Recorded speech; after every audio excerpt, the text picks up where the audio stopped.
Success के बारे में तो हर कोई बात करता है। सक्सेस स्टोरीज भी आपको बहुत सारी मिल जाएंगी, बट मैंने सोचा अपनी सक्सेस स्टोरी आप लोगों के साथ शेयर करने से पहले मैं अपनी फेलियर स्टोरी भी शेयर करूं। वह पार्ट जहां पर मैंने असफलता देखी और उस असफलता से बहुत कुछ सीखा, और जो कुछ भी सीखा जिसने मुझे आज सफल बनाया, उसके बारे में मैं आप लोगों से शेयर करूं। असफलता जीवन का सबसे जरूरी पार्ट है, क्योंकि यही वो पार्ट है जो आपको फ्रेम करता है, आपकी लाइफ को बनाता है। अगर आपने असफलता से सीख करके इम्प्लीमेंट किया उन चीजों को जो आपकी कमियां थी और फिर आप आगे बढ़े, तो सफलता आवश्यक आपको मिली। हाय, मैं हूं मीनू गुप्ता और इस वीडियो में मैं अपने लाइफ की वो स्टोरी शेयर करूंगी जो मैंने प्रिपरेशन के लिए दी थी, और मैंने कौन कौन से एग्जाम क्वालिफाई किए इसके बारे में भी मैं आपको बताऊंगी। मैंने बीटेक किया है गवर्नमेंट कॉलेज से, जिसे हम केएनआईटी सुल्तानपुर के नाम से जानते हैं। यह एक यूपी का गवर्नमेंट कॉलेज है। उसके बाद मैंने मास्टर्स किया है Indian institute of technology Delhi, जिसे हम आईआईटी दिल्ली के नाम से जानते हैं। मैंने लाइफ में 2 साल प्रिपरेशन की है, 2016 एंड 2017। गेट मैंने 4 बार क्वालिफाई किया है। 2016 में एसएससी जेई दिया था, जहां पर मेरा स्कोर 102 आउट ऑफ 200 था प्री में, और जनरल की कट ऑफ थी 115। ऑब्वियसली सिलेक्शन नहीं हुआ। उसके बाद मैंने एसएससी जेई 2017 दिया, जहां पर मैंने स्कोर किया almost 145 marks out of 200 in pre examination, जहां जनरल की कट ऑफ थी 133 मार्क्स। सिलेक्शन हुआ। उसके बाद मैंने मेंस भी दिया, उसे भी क्वालिफाई किया। मेरा टोटल स्कोर रहा है 330 आउट ऑफ 500। डॉक्यूमेंट वेरिफिकेशन की लिस्ट में भी मेरा नाम आप देख सकते हैं। उसके साथ साथ मैंने ओएनजीसी जैसे एग्जाम का भी इंटरव्यू दिया एंड बहुत अच्छा स्कोर किया। दूसरे साल की प्रिपरेशन में आईएसआरओ का रिटन एग्जाम मैंने 2 बार निकाला। तो ये सारे एग्जाम देने के बाद मैंने टीचिंग को परस्यू किया, मास्टर्स को परस्यू किया, उसे ही कंटिन्यू किया। तो आज के इस वीडियो में मैं अपनी लाइफ के उस पार्ट को आप लोगों को बताऊंगी जहां पर मैंने एसएससी जेई 2016 का एग्जाम दिया। क्योंकि ये वीडियो एसएससी जेई के स्टूडेंट्स के लिए ही मैं शूट कर रही हूं, तो मैं उन्हीं स्टूडेंट्स के बारे में एसएससी जेई को पॉइंट ऑफ रेफरेंस रख करके ही बात करूंगी। आप लोगों की तरह मैं भी एक स्टूडेंट हुआ करती थी, सीधी सादी ऑब्वियसली, और मैं एक इंस्टीट्यूट से तैयारी कर रही थी। 2016 का एसएससी जेई मैंने पूरी तैयारी के साथ अटेम्प्ट किया था। आई मीन टू से पूरा सिलेबस कवर किया था, अपने हिसाब से रिवीजन भी किया था 1 या 2 बार, क्योंकि पूरे दिन भर क्लासेस में चला जाता था, तो रिवीजन और क्वेश्चन करने का उतना टाइम नहीं मिलता था। या आप इसे ऐसे भी कह सकते हो कि मैंने उसे शायद उस तरीके से डील नहीं किया कि टाइम मैनेजमेंट किया हो, शायद टाइम मैनेजमेंट नहीं किया होगा, प्रैक्टिस उतनी नहीं थी, या कुछ रीजंस जो मुझे डायरेक्टली लगे वो मैं आपको बताऊंगी। मैंने सबसे पहला एसएससी जेई का एग्जाम 2016 में दिया। उस एग्जाम में मुझे ऐसा लगता था उस समय पे, बिकॉज मैं एक बहुत ही सिंसियर और सीरियस स्टूडेंट रही हूँ, तो मुझे ऐसा लगता था कि मैंने सब कुछ पढ़ा है। बट डियर, मेरी हालत ऐसी थी कि मैं जब एग्जामिनेशन सेंटर पे गई, फरवरी में शायद वो एग्जाम हुआ था, जितना मुझे याद आ रहा है। सर्दियों का मौसम था और खून पसीना आंसू सब एक हो गया। 50 के 50 क्वेश्चन मैंने पढ़े ही नहीं, एग्जाम अटेम्प्ट ही नहीं किए। क्यों? क्योंकि स्पीड इतनी धीमी थी कि मैं 150 क्वेश्चन ही पढ़ पाई और उनका आंसर निकाल पाई। 50 क्वेश्चन मैंने पढ़े ही नहीं। That was the level of my mind. मेरी स्पीड वह थी कि 50 क्वेश्चन पढ़े ही नहीं, and it was the greatest shock of that time in my life. क्यों मैं इसे ग्रेटेस्ट शॉक कह रही हूँ? क्योंकि मैं वो स्टूडेंट थी जो गेट की प्रिपरेशन कर रही थी, और उस साल मेरा 3000 रैंक था 2016 में गेट में। और क्योंकि मेरे पेरेंट्स को ऐसा लगता था कि हाँ भाई 3000 रैंक है और 60-70 नंबर गेट में आ गए हैं, तो एसएससी जेई तो निकल ही जाए। बट क्योंकि मैं बहुत सारे लोगों के अरमानों पे सेट नहीं बैठ पाई, स्पेशली अपने फादर के, तो वो मेरे लिए बहुत बड़ा शॉक था। और 2016 में मुझे समझ नहीं आया कि एक्चुअली में मेरे साथ ऐसा क्यों हुआ। मैं आपको बता दूं, मुझे एग्जाम के बाद गेट में जितना झटका नहीं लगा, उतना एसएससी जेई में झटका लगा, क्योंकि कहीं ना कहीं मैंने उस पॉइंट ऑफ टाइम पे एसएससी जेई के एग्जाम को थोड़े से हल्के से ले लिया, और ये सोचा कि अगर गेट में इतना स्कोर कर रहे हैं तो एसएससी जेई में तो हो ही जाएगा। बट एक्चुअली में एसएससी जेई में क्या हुआ, 50 क्वेश्चन ही नहीं पढ़े। It was a shock for me.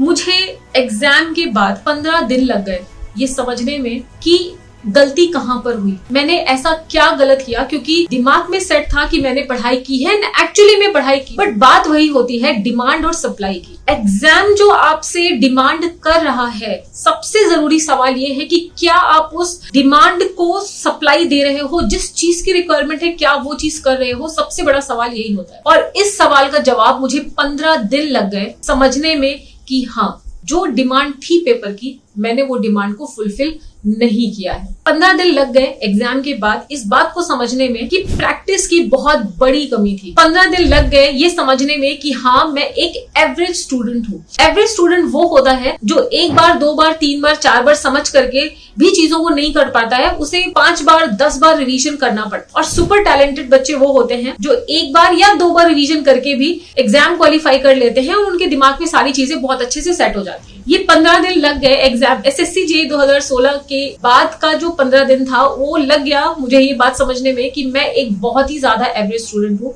और मुझे एक अल्ट्रा प्रो मैक्स लेवल की प्रैक्टिस और रिवीजन की जरूरत है। अब जब यह बात समझ में आ गई तो फिर वो समय जहां पर आपको सोशल प्रेशर भी झेलना पड़ता है, पेरेंट्स की भी आशाओं का ध्यान देना पड़ता है, फाइनेंशियल चीजें भी देखनी पड़ती हैं, अपना टाइम मैनेजमेंट भी देखना पड़ता है, कुछ पर्सनल स्टोरीज भी हुआ करती हैं लोगों की, पर्सनल लाइफ भी देखनी होती है, हर चीज को मैनेज करना और एवरेज स्टूडेंट से एवरेज हो करके सिलेक्शन लेना, यह जो पार्ट होता है दिस इज रियली टफ। ये एक सबसे ज्यादा कठिन पार्ट होता है जब आपको पता है कि आपने एक बार फेलियर को देख लिया है और दोबारा इस बार आपको सक्सेस चाहिए ही चाहिए।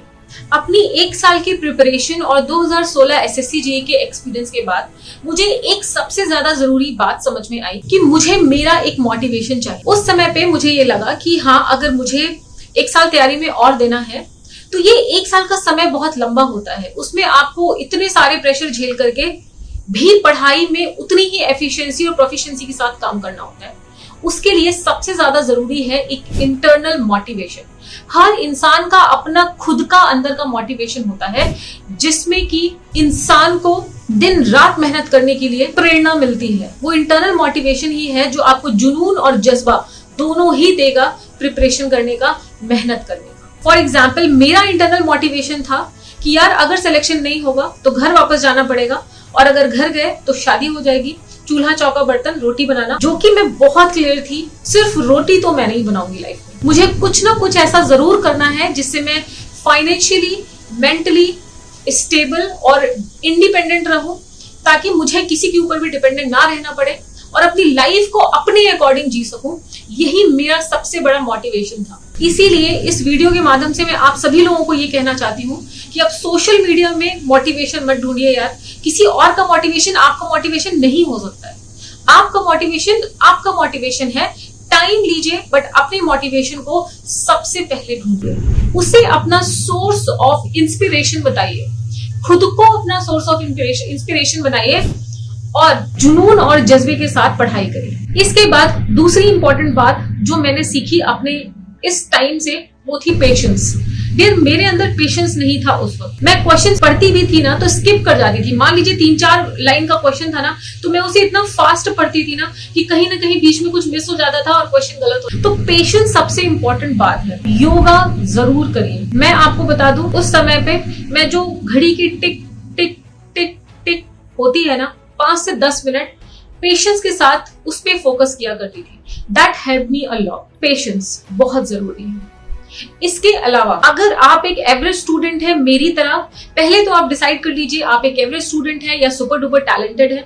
अगर आप सुपर डुपर टैलेंटेड हैं तो आपको इस वीडियो की कोई आवश्यकता नहीं है, आप 1 बार 2 बार पढ़ के भी एग्जाम को निकाल लोगे।